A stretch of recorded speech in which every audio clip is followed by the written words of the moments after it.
함께 보실 말씀 여호수아 3장 14절에서 17절 말씀입니다. 여호수아 3장 14절에서 17절 말씀입니다.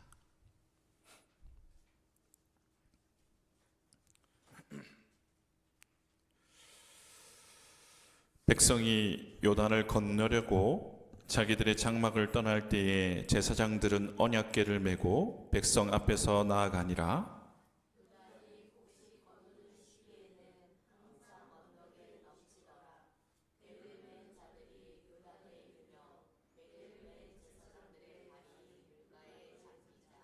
곧 위에서부터 흘러내리던 물이 그쳐서 사르단에 가까운 매우 멀리 있는 아담 성읍 변두리에 일어나 한 곳에 쌓이고 아라바의 바다 염해로 향하여 흘러가는 물은 온전히 끊어짐에 백성이 여리고 앞으로 바로 건널세.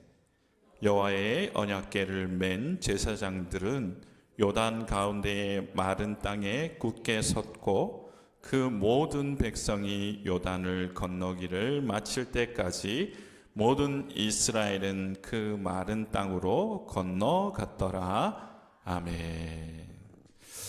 우리 앞에 계신 분과 먼저 인사 나누겠습니다. 반갑습니다. 반갑습니다. 새해 복 많이 받으십시오. 한 지가 이제 지나서 마지막 주일이 되었습니다. 참 시간은 빠르게 갑니다.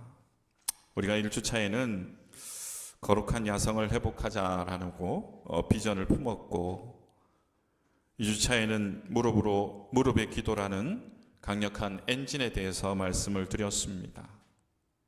지난주는 말씀의 등불이라는 정밀한 지도를 손에 쥐게 되었습니다.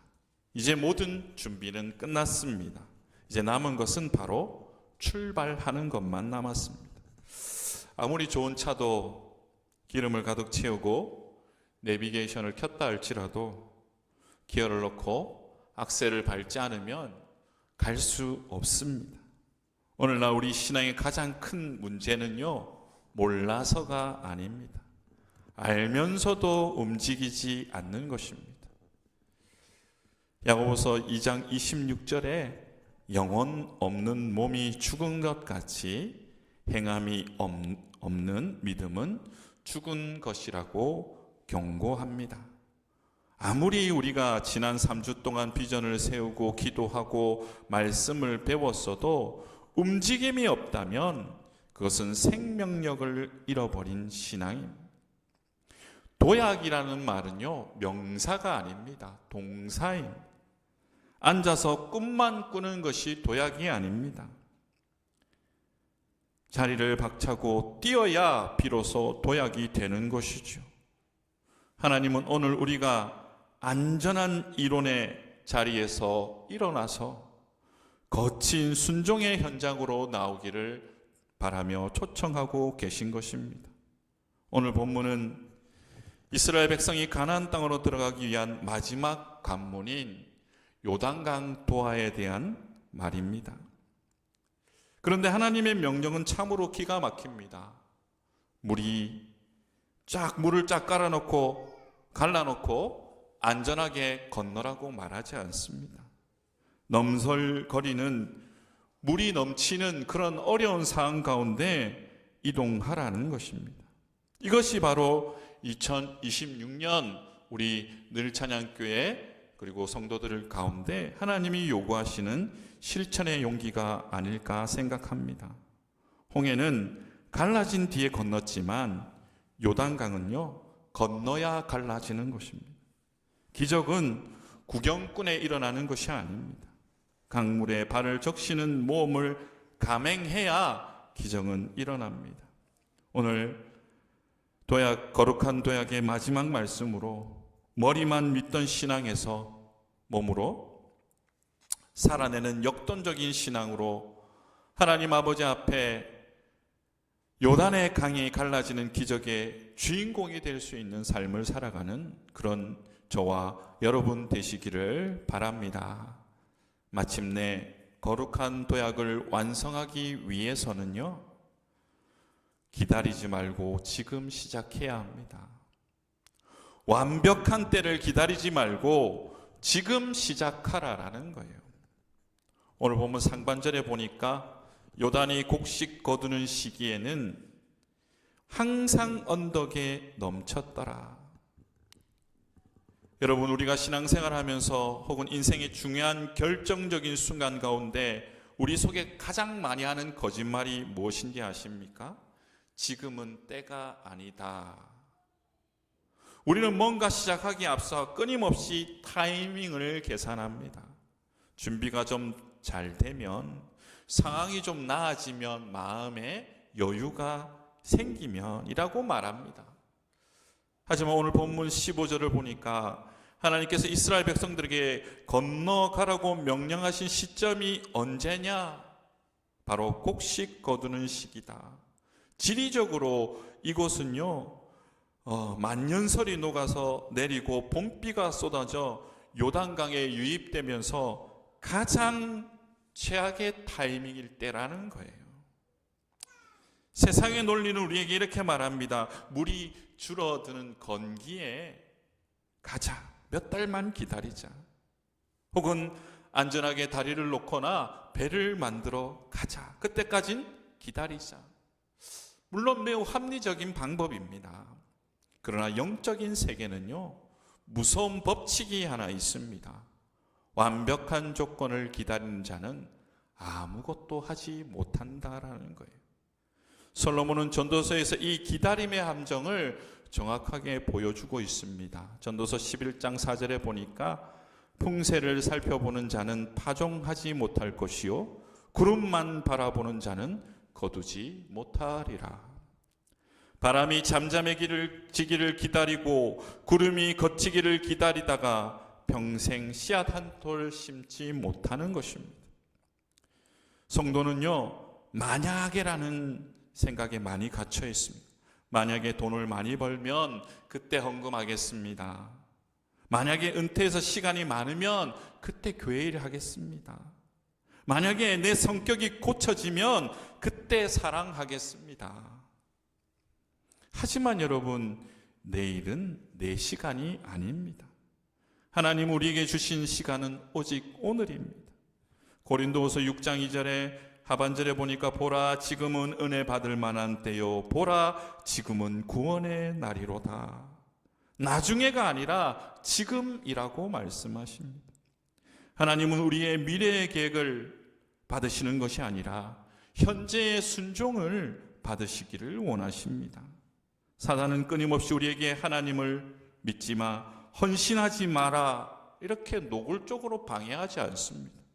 대신 아주 교묘하게 말합니다. 그래, 네 마음 알아. 기도해보고 결정해. 준비가 더 필요하잖아. 여러분, 틀린 말은 아니지요. 기도는 너무나 소중합니다. 하지만 때로는 우리는 순종하기 싫은 마음을 어떻게 말하냐면요, 기도해보겠다라는 것입니다. 그리고 그 말 뒤에 숨는 거예요. 하나님은 가라고 명령하셨는데 우리는 기도해보겠다라는 거예요. 에스더는요, 민족의 위기 앞에 왕이 나를 부르지 않은 지 30일이나 됐다며 현실적인 계산을 할 수 있습니다. 하지만 그녀는 어떻게 했습니까? 3일 동안 생명을 걸고 기도하였습니다. 중요한 것은 기도의 시간이 순종을 미루는 시간이 아니었다라는 거예요. 그녀는 기도를 통해 죽으면 죽으리라는 결단을 이끌어냈고 기도가 끝나자 즉시 왕에게 나갔다라는 거예요. 기도는 순종을 미루기 위한 면죄부가 아니라는 것입니다. 오히려 내 안에 두려움을 태우고 순종의 발을 뛰게 하는 그런 엔진이 바로 기도이라는 것입니다. 여러분, 기도로 얻은 우리의 마음의 불은 어떻게 켜야 합니까? 움직여야 한다라는 것이죠. 그런데 하필이면 왜 물이 가장 불어날 때에 하나님은 그 위기의 시간에, 위험한 시간에 움직이라고 말씀하십니까? 우리를 괴롭히기 위해서이십니까? 이것은요, 기적의 확실성 때문입니다. 만약 물이 바짝 마른 건기에 요단을 건넜다면 우리는 뭐라 말할 것입니까? 내가 했다고 말하는 거예요. 운이 좋았다. 우리가 다리를 튼튼하게 만들어서 그래서 건너갔다. 하나님의 영광이 설 자리가 없는 것입니다. 기드온을 기억하십니까? 32,000명을 300명으로 줄였습니다. 최악의 조건을 만들었죠. 이유는 단 하나입니다.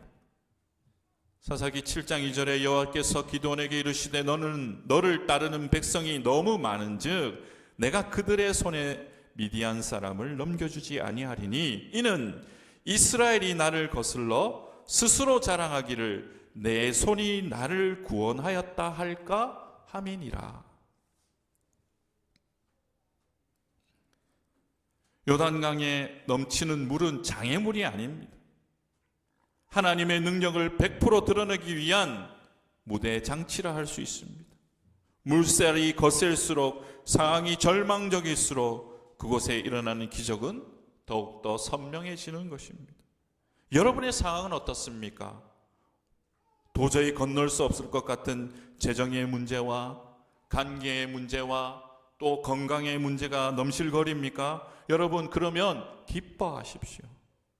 하나님이 여러분들의 인생을 통해 이것은 하나님이 하셨다라고 천하에 선포할 준비를 하고 계신 것임을 믿으시기를 바랍니다. 우리가 지금 시작하지 못하는 근본적인 이유는 상황이 아니라 시선 때문이기 때문에 가데스 바네아에서 12명의 정탐꾼이 똑같은 땅을 보고 왔습니다. 현실의 거인을 보았던 10명의 정탐꾼, 거기에 비하면 우리는 메뚜기 같다, 우리는 들어가면 다 죽는다 통곡했습니다. 하지만 여호수아와 갈렙은 현실 너머에 계신 하나님을 바라보았습니다. 그들은 우리의 먹이라 여호와가 우리와 함께 하시느라. 두려움은 상황 속에 오는 것이 아니라 하나님의 시야를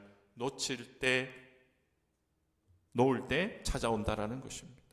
10명의 정탐꾼이 상황이 이래서 못해 저래서 못해 라고 핑계대는 그런 어리석은 모습에서 우리는 벗어나야, 하나님이 가라고 하셨을 때는요 가장 좋은 때라는 거예요.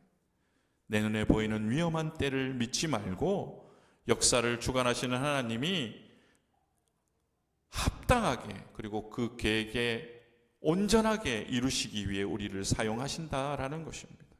지금 여러분들이 보이는 그 물가가 보이신다면 두려워하지 마십시오. 그리고 기다리지 마시고 지금 시작합시다. 그러면 하나님의 놀라운 역사가 우리들 가운데 일어날 줄 믿으시기를 바랍니다. 그리하여서 그런 놀라운 은혜를 누리는 저와 여러분 되시기를 바랍니다.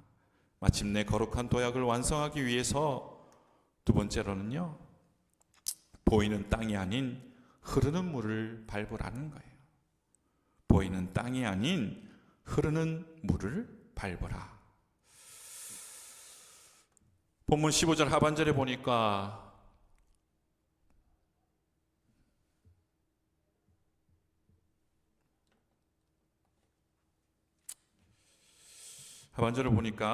궤를 맨 자들이 요단에 이르며 궤를 맨 제사장의 발이 물가에 잠기자 곧 위에서부터 흘러내리던 물이 그쳤다라는 거예요.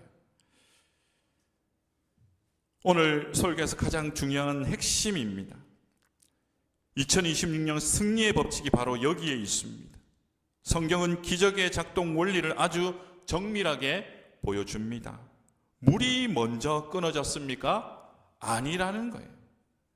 제사장들의 발이 물가에 잠기자 곧 위에서부터 흘러내리던 물이 그쳤다라는 거예요. 우리가 지금 출발해야 함을 알았다면 이제 어디를 밟아야 하는가를 알아야 합니다. 하나님은 우리에게 마른 땅을 밟으라 하지 않습니다. 넘실거리는 저 물을 밟으라는 거예요. 많은 성도가 홍해의 사건을 기억에 갇혀 있습니다. 홍해는요, 보여주시는 은혜입니다. 하나님이 바람을 갈라 놓으시고 마른 땅이 되어서 건너라 하셨습니다. 이것은요, 초신자일 때의 방식입니다. 눈에 확실한 증거가 보일 때 움직이는 것이죠. 하지만 약속의 땅을 정복해야 할 지금은 다르다라는 거예요. 요단강은요, 밟아야 열리는 것입니다. 하나님은 이제 우리에게 더 높은 차원의 믿음을 요구하십니다. 내가 너희를 훈련했다. 이제 눈에 보이는 안전한 땅만 찾지 마라. 물이 흐르고 있어도 내가 명하였다면 그 물 위로 발을 내디뎌라. 내가 밟으면 그때 내가 가르겠다. 여러분, 갈라진 땅을 보고 걷는 것은 누구나 할 수 있습니다. 못할 사람이 누가 있겠습니까? 그러나 흐르는 물을 밟는 것은 신뢰가 없으면 할 수가 없습니다. 여러분의 발이 차가운 강물에 닿는 그 순간 하나님이 일하심을 믿으시기를 바랍니다. 성경의 모든 위대한 기적은요, 선행적인 순종이 요구됩니다. 예수님께 고침받기를 원했던 10명의 나병 환자도 그들이 살려달라고 외칠 때 예수님은 그 자리에서 즉시 안수하거나 어떤 말을 하지 않습니다. 오히려 뚱딴지 같은 명령을 내리시지요. 가서 제사장들에게 몸을 보이라라는 거예요. 율법에 따르면 제사장에 가는 것은 나병이 완치된 후에 확인하는 거예요. 그런데 아직 몸에 고름이 흐르고 살이 썩어 문드러져 있는 상황에서 예수님은 제사장들에게 몸을 보이라고 말씀하셨어요. 만약 그들이 예수님 나사야 가지요, 이 꼴을 하고 어떻게 갑니까 하고 따지면, 그리고 움직이지 않았다면 그들은 병을 깨끗하게 낫지 못했을 것입니다. 그러나 성경은 그들이 가다가 깨끗함을 받았다라고 정확하게 말씀하고 있습니다. 언제입니까? 출발하기 전이 아닙니다. 도착한 후도 아닙니다. 말씀을 믿고 발을 떼어 가는 도중에 기적이 일어났다. 엘리야가 사르밧 가부에게 찾아가서 마지막 남은 가루와 기름의 떡을 만들어 가져오라고 말합니다. 그러면 가루통이 마르지 않게 해주겠다고 약속하지요. 상식적으로는 가루통을 채워주면 떡을 드리겠습니다가 맞지 않겠습니까? 그러나 하나님의 법칙은 냉정합니다. 먼저 그것으로 나를 위하여 가져오라. 그 후에라고 말합니다. 그 여인은 떨리는 손으로 마지막 떡을 굽지 않았겠습니까? 비로소 통의 가루가 마르지 않는 기적을 맛보게 된 것입니다. 여러분, 우리의 믿음은요, 마치 자동문 아시죠? 가까이 가면 문이 짜르르 열리는 자동문과 같습니다. 멀리서 문이 열리면 들어가야지 하고 2m, 3m 뒤에 서 있으면요, 1000년이 지나도 문이 열리지 않습니다. 문에 부딪힐 것 같은 두려움을 안고 코앞까지 걸어가는 수고, 내 몸을 문 앞으로 던지는 접근이 있어야 센서가 작동해서 문이 열리는 것이죠. 2026년 많은 성도가 기적의 문 2m 뒤에 서서 하나님 문 열어주세요 하고 기도만 하고 있으면 안 된다라는 거예요. 기도가 마쳤다면 걸어 나가야 합니다. 여러분의 코가 문에 닿을 만큼 가까이 갔을 때 닫혀있던 요단강의 문, 재정의 문, 전도의 문이 스르륵 열리는 역사를 보게 될 것입니다. 여러분, 올해 한번 해봅시다. 지금 현재 상황이 그렇게 좋아 보이지 않습니다.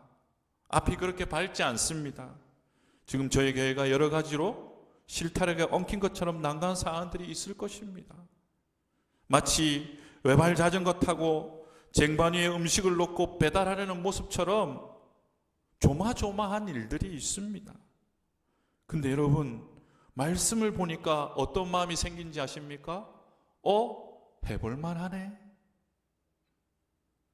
지금이 위기고 지금이 어려운 상황이라 할 때 오히려 어떤 마음이 드냐면요, 해볼만 하네. 이제 진짜 하나님이 하실 일인가? 나의 욕심, 나의 생각, 내 모든 것들을 내려놓기 시작하니까 하나님이 하실 준비를 우리는 보게 되더라는 것입니다. 오늘 본문 15절에 제사장들의 발이 물가에 잠기자라고 했습니다. 차가운 강물이 내 발목을 휘감는 소름 끼치는 그 상황, 물살이 휩쓸려 갈 것 같은 공포를 온몸으로 느끼며 발을 내디뎠을 때, 그때 문은 열리는 것입니다. 여러분, 우리는 이런 믿음을 가지고 발걸음을 내디뎌야 할 것입니다. 이것은 축복의 발걸음입니다. 발이 젖을까 봐 걱정되십니까? 혹시 물에 빠질까 봐 걱정되십니까? 여러분 기억하십시오. 여러분들의 발이 물에 닿는 그 순간 하늘의 수문이 열리고 땅에 물길이 끊어지는 놀라운 기적이 시작될 것입니다. 그런 놀라운 기적들을 경험하는 저와 여러분 되시기를 주님의 이름으로 축원합니다. 마지막 세 번째로 마침내 거룩한 도약을 완성하기 위해서는 강 한가운데 굳게 서는 버팀목이 되어야 합니다. 강 한가운데 굳게 서는 버팀목이 되라. 오늘 본문 17절에 보니까 여호와의 언약궤를 맨 제사장들은 요단 가운데 마른 땅에 굳게 섰고 그 모든 백성이 요단 건너기를 마칠 때까지 모든 이스라엘은 그 마른 땅으로 건너갔더라. 우리가 주목해야 될 것은 가장 먼저 발을 담궜던 제사장들입니다. 백성들이 신이 나서 강을 건너는 동안 제사장들은 어디에 있었냐라는 것입니다. 강 건너편 안전지대에 있지 않았습니다. 요단 가운데, 즉 가장 위험하고 가장 깊은 곳에 멈춰 섰다라는 것입니다. 그리고 모든 백성이 건너갈 때까지 꼼짝도 하지 않고 자리를 지켰다라는 것입니다. 상상을 해보십시오.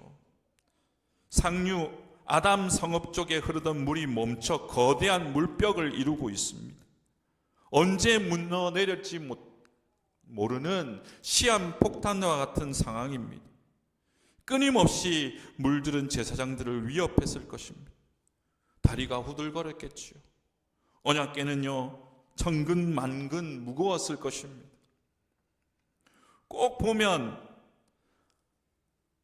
사람들 중에서요 더 느리고 꼼지락거리는 사람들이 있습니다. 빨리 오라고 손짓해도 느긋하게 오는 사람도 있을 것입니다. 아마 제사장도 그랬을 것입니다. 좀 빨리 지나가라고. 그렇죠? 얼마나 두려웠겠습니까? 왜 그런 욕구가 없었겠어요? 나도 저 안전한 땅으로 가고 싶다. 그러나 그들은 움직이지 않았습니다. 세상의 풍조가 밀려오고 두려움이 엄습해와도 하나님의 약속을 어깨에 메고 흐름을 거스르며 버티는 힘, 이 한 줌의 사람들이 버티고 있었기에 200만 명이 넘는 사람들이 그것을 지나갈 수 있었던 것입니다. 이와 똑같은 영적 원리를 보여준 사건이 민수기 16장에 나옵니다. 고라 자손의 반역으로 인해 하나님이 진노하시죠. 이스라엘 진영에 무서운 연병이 돌기 시작합니다. 사람들이 퍽퍽 쓰러져 죽어가지요. 그때 모세가 다급하게 아론에게 명령합니다. 향로를 가져다가 백성들 가운데 뛰어 들어가라는 거예요. 아론은 대제사장입니다.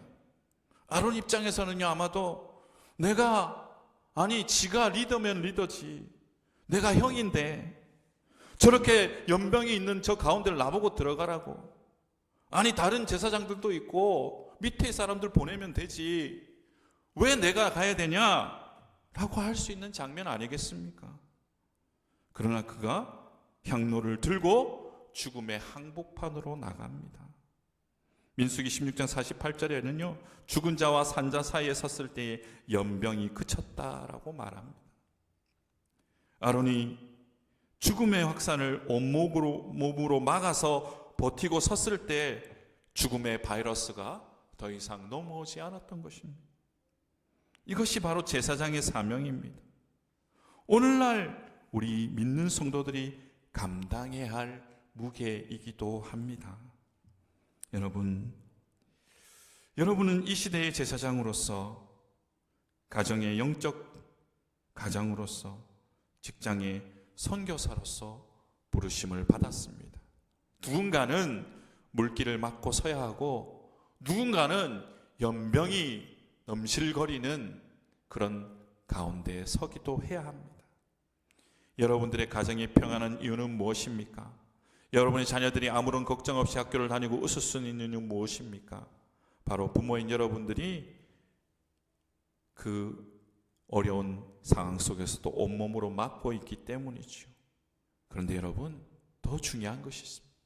여러분들 개인의 삶 속에서 그런 놀라운 역사들을 이제는 여러분들의 영적인 삶 가운데 일어나야 하는 것입니다. 여러분들이 교회 가운데, 여러분들의 신앙 가운데, 믿음 가운데 이런 놀라운 일들이 일어나야 한다. 우리가 이 힘겨운 자리를 포기하지 않는 유일한 이유는 바로 예수님께서 먼저 그렇게 하셨기 때문입니다. 갈보리 언덕, 그것은 최악의 홍수가 인류를 덮치려는 가장 어두운 요단강 한복판이었습니다. 예수님은 십자가를 무거운 언약궤를 메고 하나님의 저주와 심판의 물결을 온몸으로 받아내셨습니다. 십자가에서 내려오고 싶으셨을 것입니다. 전구천사를 다 불러서 쓸어버리고 싶으셨을 것입니다. 그러나 주님은 다 이루었다 하실 때까지, 우리가 모두가 구원의 강을 다 건널 때까지 굳게 서 계셨다라는 것입니다. 주님의 그 거룩한 버팀 덕분에 저와 여러분들이 하나님의 자녀가 된 것입니다. 그 예수님을 따르는 우리가 힘들다고 사명의 자리를 박차고 나갈 수 있겠습니까? 사랑하는 여러분, 진정한 도약은요, 껑충 뛰어오르는 순발력에서 나오지만 그 도약을 완성하는 것은 묵묵히 버티는 지구력입니다. 사탄은 끊임없이 속삭일 것입니다. 너만 손해야 적당히 하고 빠져라. 아무도 알아주지 않아. 그런데요, 하나님은 알고 계십니다. 갈라디아서 6장 9절에 약속하십니다. 우리가 선을 행하되 낙심하지 말지니 포기하지 아니하면 때가 이름에 거두리라. 여러분, 교회의 중직자 여러분, 또 교사 여러분, 또 여러 가지로 하나님의 일을 맡아서 하시는 여러분, 우리는요, 요단강 한복판에 그리고 사명의 자리를 지켜야 합니다. 여러분이 버티면 가정이 삽니다. 여러분들이 버티면 교회가 삽니다. 여러분들이 눈물로 굳게 서 있으면 그 자리가 놀라운 기적의 중심이 될 것입니다. 그 축복의 땅으로 인도하시는 하나님의 놀라운 과정 가운데 함께 손잡고 나가는 저와 여러분 되시기를 주님의 이름으로 축원합니다. 여러분, 거룩한 도약을 이제 완성합니다. 이제 한 달간 숨가쁘게 달려온 거룩한 도약의 시리즈를 마칩니다. 동물원의 사자가 되기를 거부하고 광야로 나가는 거룩한 야성을 회복하고, 내 힘을 빼고 하나님의 능력을 덧입는 무릎의 기도로 영적 엔진을 킵니다. 어두운 세상 속에서 길을 잃지 않도록 말씀의 등불을 켜고 방향을 잡습니다. 우리는 넘실대는 요단 강물을 발을 담그는 실천의 용기로 나아갈 것입니다. 이제 모든 퍼즐은 맞춰졌습니다. 비전은 선명해졌고 능력은 준비되었습니다. 지도는 펼쳐졌고 행동의 명령은 떨어졌습니다. 2026년 우리 앞에 놓인 거대한 요단강이 있습니다. 누군가는 물이 너무 많다라며 뒷걸음질을 칠 것이고, 누군가는 나중을 기약하며 주저앉을 것입니다. 하지만 오늘 말씀은 들은 여러분들은 달라야 합니다. 더 이상 관중석에 앉아서 남들이 하는 간증만 부러워하는 삶이 되지 말아야 합니다. 이제 여러분들이 그 기적의 무대 위에 올라갈 주인공이 되어야 합니다. 여러분의 가정이, 여러분의 일터가, 그리고 우리 교회가, 여러분의 그 작은 발걸음 하나가 놀라운 기적을 이룰 것입니다. 마침내 거룩한 도약을 완성하기 위해서 완벽한 때를 기다리지 말고 지금 시작합시다. 지금 시작하여서 2026년을 아름답게 다 건너가는 그런 믿음의 사람들이 되시기를 주님의 이름으로 축원합니다. 아멘.